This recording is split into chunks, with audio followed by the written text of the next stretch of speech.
Hello दोस्तों, मैं विक्रम स्वागत करता हूं आपका अपने YouTube channel S study platform पर।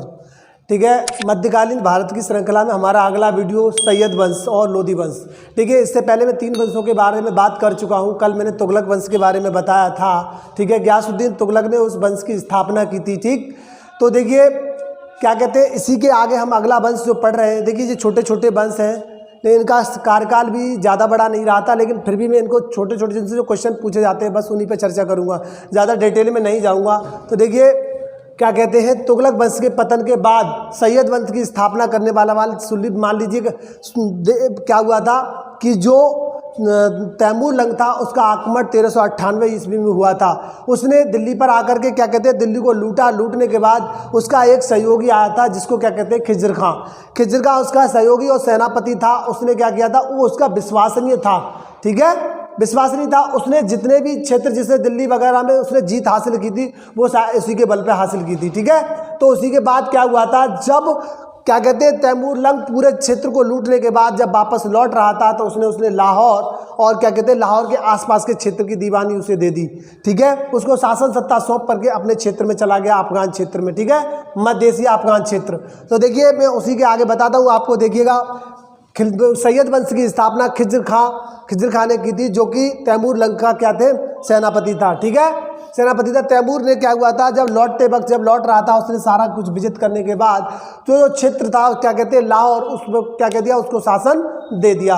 अब देखिए उसने क्या किया था, शासन उसको लाहौर मिल गया, उसका आसपास का क्षेत्र मिल गया, तो वो वहीं नहीं टिका। उसने क्या किया था, आगे बढ़ के मुल्तान को जीता और मुल्तान को जीत करके क्या किया था, उसने दिल्ली की ओर प्रस्थान किया और दिल्ली को वहाँ पर दौलत खां शासन सत्ता में था, तो उसने उसको अपदस्थ करके और उस सत्ता को प्राप्त कर लिया था। और 1414 ईस्वी में उसने क्या किया था, सैयद वंश की स्थापना की थी। ठीक है, इससे जो क्वेश्चन बनते हैं मैं बताता हूँ। देखिएगा थोड़े से नाम सुन लीजिए, कितने शासक हुए थे इसके। देखिए मुबारक शाह। ठीक है, और मुबारक यानी खिज्र खां के क्या कहते हैं 2 पुत्र, यानी फरीद खां और क्या कहते हैं उसका पुत्र मोहम्मद शाह। देखिए जो इसका दत्तक पुत्र था वो इसके बाद शासक बनता है। ठीक है, फाइनली जो अंतिम शासक था क्या कहते हैं, अंतिम शासक मैं बताऊँ आपको। देखिएगा अंतिम शासक इस वंश का क्या कहते हैं अलाउद्दीन महमूद था। ठीक है, अलाउद्दीन महमूद इसका अंतिम शासक था। इस वंश का जो अंत हुआ था वो क्या कहते हैं 1451 ईस्वी में खत्म हो गया था ये वंश। ठीक है, तो देखिए थोड़ा इनके बारे में थोड़ा सा पढ़ेंगे। देखिए क्या बताया, मैं पिछले वीडियो में आपको जब मैंने प्रारंभिक वीडियो दिल्ली सल्तनत के बारे में सारे वंशों के बारे में चर्चा की थी, तो तब मैंने आपको बताया था कि जो खिज्र खां था जिसने सैयद वंश की स्थापना की थी, वो क्या कहता था, अपने आप को पैगंबर का क्या मतलब वंशज मानते थे। ठीक है, मोहम्मद शाह के वंशज मानते थे। ठीक है, और मोहम्मद शाह के वंशज बताते थे, परंतु वो कभी सिद्ध नहीं कर पाए, उन्होंने कोई प्रमाण नहीं दे पाए कि वो उस वंश के हैं। ठीक है बच्चों, उसके बाद आगे बढ़ते हैं। देखिए खिज्र खां तैमूर के वंशज, क्या नाम था, क्योंकि इसने कभी बादशाह की उपाधि धारण नहीं की थी, खलीफा की उपाधि धारण नहीं की थी। इसने क्या कहा था कि उसने अपने आप को क्या समझा, जो तैमूर था तैमूर के वंशजों को एक क्या कहते हैं नजराना भेजता था और उससे उनका क्या कहते थे उनको अपना प्रतिनिधि समझता था। ठीक है, आगे बढ़ते हैं। उसके मुबारक शाह सुल्तान, इसने क्या किया था, देखिए इस पद के मैं अलग अलग वंश नहीं बताऊंगा, जो क्वेश्चन बनते हैं उनसे वही बताऊंगा, उससे ज़्यादा टैकल इसको नहीं करूंगा। देखिएगा उसके बाद क्या हुआ था, मुबारक शाह अगला बादशाह इसका। देखिए दूसरा वाला, इसका शासनकाल 1421 से 1434 ईस्वी तक रहा था। खिज्र खां का 1414 से 1421 ईस्वी तक रहा था। ठीक है, तो ये शासक बन जाता है और इसने क्या किया था, सुल्तान और शाही की उपाधि धारण की थी। ठीक है, उसके बाद बात करते हैं। देखिए मुबारक शाह के दरबार में एक इतिहासकार था जिसका नाम था अहमद सरहिंदी, जिसने तारीख़ मुबारक शाही लिखी थी। उसने क्या है इसमें जो वर्णन किया है, जो मुबारक शाह के कार्यों का वर्णन किया गया है। ठीक है, उसके बाद बात करते हैं मुबारक शाह, उसने क्या किया था, एक शहर बसाया था जिसको मुबारकबाद कहते हैं 1443 ईस्वी में। ठीक है, उसने अपने नाम से एक खुतबा पढ़े हुए सिक्के जारी किए थे। ठीक है, सिक्के जारी किए थे और क्या कहते हैं 19 फरवरी 1434 ईस्वी में इसकी मृत्यु हो जाती है। बात समझ में आ गई। मैंने बताया मुबारक शाह के दरबार में एक दरबारी कवि था जिसका नाम अहमद सरहिंदी था। उसने तारीख मुबारक शाही, ये बुक बहुत ज़्यादा पूछी जाती है। देखिए सबसे ज़्यादा आप लोग बुक पर ध्यान दिया करें, ठीक है। बुक एक निश्चित होती है, उसमें क्वेश्चन बनते ही बनते हैं, ठीक। तो देखिए इसमें इसने कार्यों का इसका वर्णन किया है। और मुबारकबाद नामक शहर बसाया था 1443 ईस्वी में उसने, और उसने अपने नाम पर खुतबा पड़े हुए सिक्के जारी किए थे, ठीक। उसके बाद क्या हुआ था, 19 फरवरी 1434 ईस्वी को इसकी मृत्यु हो जाती है। और मृत्यु होने के बाद इसका क्या कहते हैं, दूसरा दत्तक पुत्र जो मैंने बताया था फरीद खां का जो बेटा था, इसका दत्तक पुत्र था, इसने इसको गोद ले लिया था। वो शासक गद्दी पर बैठता है, ठीक है, वो गद्दी पर बैठता है। लेकिन ये शासक इतने ताकतवर नहीं हुए थे, ठीक है। मैंने बताया मोहम्मद शाह फरीद खां का पुत्र था, ये इतने ताकतवर नहीं हुए थे कि आगे शासन सत्ता को ठीक तरीके से बढ़ा पाए, ठीक है। उसके बाद फाइनली जो शासक इसका अंतिम शासक होता है अलाउद्दीन महमूद शाह, जिसका शासनकाल 1414 ईस्वी से 1451 ईस्वी तक रहा था। इसको देखो मैंने बताया सैयद वंश का अंतिम शासक किसको माना जाता है, अलाउद्दीन महमूद को, ठीक है, अलाउद्दीन महमूद को। वह एक अयोग्य शासक साबित हुआ और उसने क्या किया था, अयोग्य शासक को शासन ही नहीं कर पा रहा था। उसने क्या किया था, अपने क्षेत्र दिल्ली को छोड़ करके बदायूं में आ गया। कहा जाता है कि उससे पहले वह बदायूं का ही राज्यपाल था, ठीक है, बदायूं का राज्यपाल था। उसने क्या किया था, अपनी पत्नी के दोनों भाइयों को शासन सत्ता सौंप करके पुनः बदायूं में वही रह जाता है, ठीक है, स्थापित हो जाता है, ठीक। देखिए उसके बाद स्थापित का मतलब नहीं है वही रहने लगता है, ठीक है। चला अब क्या हुआ था, आप जानते हो कि शासन सत्ता के लिए अगर जब एक से दो व्यक्ति होंगे तो लड़ाई तो होना लाजमी है। तो दोनों भाइयों में आपस में दोनों ने एक बताया, एक का नाम था सहनाए शहर और दूसरे का नाम था अमीर कोहते। तो इन दोनों में युद्ध होता है और इस युद्ध में एक तो मारा जाता है और दूसरे का क्या होता है, जो दिल्ली की जनता होती है उसको मार देती है, उसका काम डाउन हो जाता है, ठीक है। तो उसके बाद इस वंश का बिल्कुल कहानी खत्म हो जाती है और ये सब मारे जाते हैं। उसके बाद क्या होता है कि बहलोल लोधी जो जब अव्यवस्था फैल जाती है तो ये क्या करता है, ये शासन सत्ता स्थापित करता है और इसने लोधी वंश की स्थापना की थी। बात समझ में आ गई। एक बार से फिर से रिकॉल कर लेते हैं क्योंकि अगला वंश शुरू होगा। सैयद वंश की स्थापना जो तैमूर लंका सेनापति था उसने की, खिज खां ने की थी, ठीक है। मैंने आपको एक ट्रिक भी बताई थी, देखो वंशों को याद करने की, गुल खिले तो शायद लो, उसमें देखिए सारे वंश आ जाएंगे, आप पढ़ सकते हैं। मैंने पीछे वाले वीडियो में आप देख सकते हो, आपको समझना। और मैंने उनके वंश स्थापक की मैंने दो ट्रिक बताई, कुत्ता जल गया खिजाब से, ऐसे भी आपका बना के ट्रिक याद कर सकते हैं, लेकिन मैं ट्रिक पर विश्वास नहीं करता, ठीक है। उसके बाद बात करते हैं बच्चों, मैंने ये इसका सेनापति था, क्या कहते हैं, इसने बड़ा साथ दिया था इसका युद्ध क्षेत्र में और विजयश्री हासिल की थी।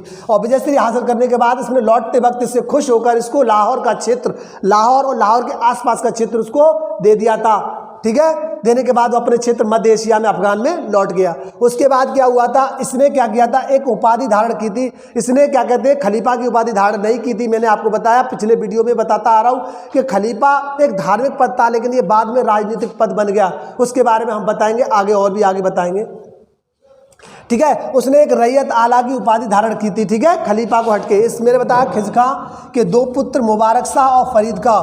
देखिए मुबारक शाह शासक बनता है, उसके बाद फरीद खां तो शासक नहीं बनता, लेकिन इसका पुत्र शासक बनता है बाद में जाके, ठीक है। उसके बाद अंतिम बादशाह की मैंने बात की थी आपको, अलाउद्दीन महमूद, ठीक है। जहाँ जो मैंने लिख दिया अंतिम बादशाह नहीं, यहाँ पे क्या है, अलाउद्दीन का शासन की बात करेंगे। अलाउद्दीन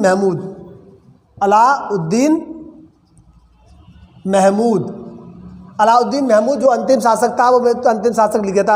अब क्या हुआ था, इनके उसमें कुछ पॉइंट है कि ये अपने आप को पैगंबर साहब का वंशज मानते थे, लेकिन किसी भी तरीके से कैसे भी ये सिद्ध नहीं कर पाए कि ये मोहम्मद शाह के वंशज है, ठीक। उसके बाद खिजका तैमूर के वंशजों को क्या करता था, नजराना भेजता था, वो उनको अपना प्रतिनिधि मानता था, ठीक है, नजराना भेजता था। और इनमें एक शासक हुआ था मुबारक शाह, जिसने सुल्तान शाही की उपाधि धारण की थी। मुबारक शाह के दरबार में एक इतिहासकार था अहमद शाह सरहिंदी।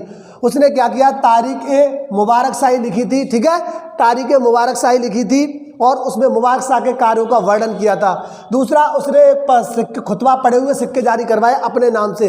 19 फरवरी 1434 ईस्वी को उसकी मृत्यु हो जाती है और मुबारक शाह की मृत्यु के बाद उसका दत्तक पुत्र मोहम्मद शाह जो फरीद खां का बेटा था वो शासक बनता है। अलाउद्दीन महमूद इसका अंतिम शासक था जिसका शासन 1443 से 1451 ईस्वी तक रहा था।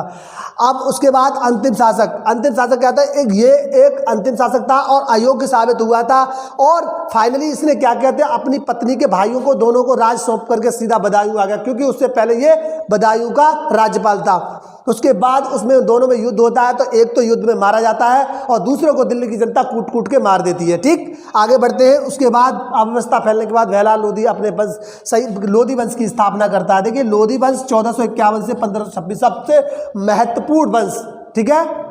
जो पहले के जो 3 वंश थे वो तुर्क थे और उसके बाद के वंश अलग अलग थे, ये अफगानी थे। ठीक है, उसके बाद देखिए लोधी वंश का संस्थापक बेहलाल लोधी को माना जाता है। ठीक है, इसके पिता का नाम मलिक काला। ठीक, देखिए ये जब अपनी माँ के गर्भ में था तभी इसके पिता की मृत्यु हो गई, तो उसको सुल्तान शाह नामक व्यक्ति जो इसका चाचा था उसने उसको पाला था। ठीक है, यहाँ से क्वेश्चन नहीं बनते लेकिन फिर भी मैं आपको बता देता हूँ। और देखिए 19 अप्रैल 1451 ईस्वी को बेहलाल लोधी ने क्या कहते हैं बहलोल शाह लोधी गाजी की उपाधि से गद्दी प्राप्त की थी। ठीक है, देखिए बस इतना, इसके बारे में इतना ही बहुत है, ज़्यादा नहीं, इतने क्वेश्चन बनते हैं। उसके बाद इस वंश का सबसे महत्वपूर्ण शासक हुआ था सिकंदर लोधी। सिकंदर लोधी सबसे ज़्यादा महत्वपूर्ण था, वो अपनी धार्मिक के लिए जाना जाता, उसने इस धर्म को सभी को बैलेंस रखा। उसने क्या किया था, जो ताजिया होता है उसमें इस्लाम में जो ताजिया निकाला जाता है उसमें प्रतिबंध लगा दिया था और जो मंदिरों की जो मूर्तियाँ थी उनको तोड़ करके और मांस तोड़ने के लिए कसाईयों को दे दिया था। देखिए, तो इससे दिखाई देता है कि इसने दोनों धर्मों के प्रति अपना बैलेंस बराबर रखा, किसी का विरोधी नहीं रहा। ठीक है, महत्वपूर्ण शासक था, कैसे भी था फिर भी एक सर्वश्रेष्ठ शासक के रूप में जाना जाता है। मैं पहले ही आपको बताया था, इसने 1504 ईस्वी में क्या किया था, आगरा नामक शहर बसाया था और उसको क्या किया था बाद में राजधानी बनाया था।